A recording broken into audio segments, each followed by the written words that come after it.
আব্দুল কাদের জিলানী। আসসালামু আলাইকুম। ওয়া আলাইকুম আসসালাম ওয়া রাহমাতুল্লাহ। আলহামদুলিল্লাহ নাহমাদুহু ওয়া নাস্তাঈনুহু ওয়া নাস্তাগফিরুহ ওয়া নাউযু বিল্লাহি মিন শুরুরি আনফুসিনা ওয়া মিন সাইয়্যাতি আ'মালিনা। আউযু বিল্লাহি মিনাশ শাইতানির রাজীম। ইয়া আইয়ুহাল্লাযীনা আমানুত্তাকুল্লাহা হাক্কা তুকাতিহি ওয়া লা তামুতুন্না ইল্লা ওয়া আনতুম মুসলিমুন। ওয়া ক্বালা an-নাবিয়্যু সাল্লাল্লাহু আলাইহি ওয়াসাল্লাম খায়রুকুম মান তাআল্লামাল কুরআনা ওয়া 'আল্লামাহু। সাদাকাল্লাহ। আসলে আজকে আমরা সাদুল কোরআন মাদ্রাসা যে সবক অনুষ্ঠানে উপস্থিত হয়েছি, এটা অত্যন্ত গুরুত্বপূর্ণ একটা অনুষ্ঠান। আমরা যারা উপস্থিত হতে পেরেছি আমরা সবাই অত্যন্ত ভাগ্যবান। এই কোরআনের মতো একটা অনুষ্ঠানে আমরা উপস্থিত হতে পেরেছি, এই জন্য আমরা সবাই দিল থেকে শুকরিয়া আদায় করি আলহামদুলিল্লাহ। আল্লাহ তাআলা কোরআনে বলেছেন, লাইন শাকারতুম লা আযীদান্নাকুম ওয়া লাইন কাফারতুম ইন্না আযাবি লাশাদীদ। যে বান্দা, তোমরা যদি আমার নিয়ামত পেয়ে নিয়ামতের কৃতজ্ঞতা আদায় করো, শুকরিয়া আদায় করো, তাহলে আমি তোমাদেরকে আমার নিয়ামত আরো বহুগুণে বাড়িয়ে দিব। আর যদি নিয়ামতের নাশুকরিয়া করো, কৃতজ্ঞতা আদায় না করো, তাহলে জেনে রাখো যে নিশ্চয় আমার আযাব বড় কঠিন। এই জন্য আল্লাহ তাআলা আমাদেরকে যে নিয়ামত দিয়েছেন, মাদ্রাসায় আসার জন্য যে নিয়ামত দিয়েছেন, আসার পরে আমরা আজকে সবক অনুষ্ঠানের মাধ্যমে আমরা কোরআন শরীফ নিব, এটা আমাদের জন্য একটা শুকরিয়ার বিষয়।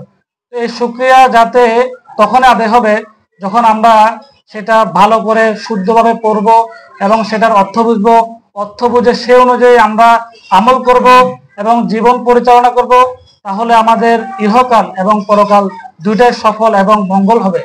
তো আমি সবার জন্য সেই কামনা রাখি যাতে আমাদের ইহকাল এবং পরকালের মুক্তি এই কোরআনের মাধ্যমে অর্জিত হয়, সে অনুযায়ী আমরা ইনশাআল্লাহ চেষ্টা করব। ধন্যবাদ সবাইকে। আলহামদুলিল্লাহ, আমি আজকে দুটো বিষয়ের উপরে কথা বলবো। এক নম্বর বিষয় হলো, আমরা জানি রুব্বা তালিলিল কুরআনি ওয়াল কুরআনু ইয়ালআনুহু। কিছু কোরআন পাঠক আছে যারা কোরআন তেলাওয়াত করে অথচ কোরআন তাদেরকে অভিশাপ দেয়। এটা আমি আরেকটা বিষয় যদি আমি বলি তাহলে স্পষ্ট হবে। ওয়াল আখযু তাজবিদ বিতাজবিদ খতমুল লাজিম মান লাম ইউজাউবিদুল কুরআন আসিম। বলা হয়ে থাকে যে পবিত্র কোরআন তাজবিদ সহকারে পড়তে হবে, এটা পড়াটা জরুরি। আর যে ব্যক্তি তাজবিদ অনুযায়ী পড়বে না, সে ব্যক্তি গুনাহগার হয়ে যাবে।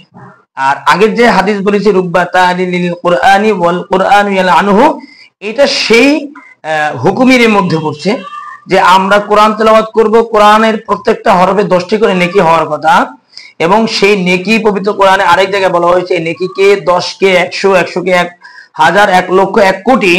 আল্লাহু ইউদাইফু লিমান ইয়াশা। আল্লাহ রাব্বুল আলামিন যাকে ইচ্ছা তার গুরুত্বের উপরে, তার তাৎপর্যের উপরে এবং এই কোরআনকে সহিভাবে পড়ার কারণে আল্লাহ অগণিত সওয়াব দিবেন। কিন্তু এই সওয়াব থেকে তারাই বঞ্চিত হবে যারা পবিত্র কোরআন তাজবিদ অনুযায়ী পড়বে না এবং গুরুত্বের সাথে পড়বে না। এজন্য আমরা অবশ্যই তাজবিদ এবং গুরুত্বের সাথে পবিত্র কোরআন মাজিদ তেলাওয়াত করব। আল্লাহ রাব্বুল আলামিন আমাদের সকলকে তৌফিক দান করুক। এবার আমি শাহাদাত স্যারকে অনুরোধ করব সবক দেওয়ার জন্য।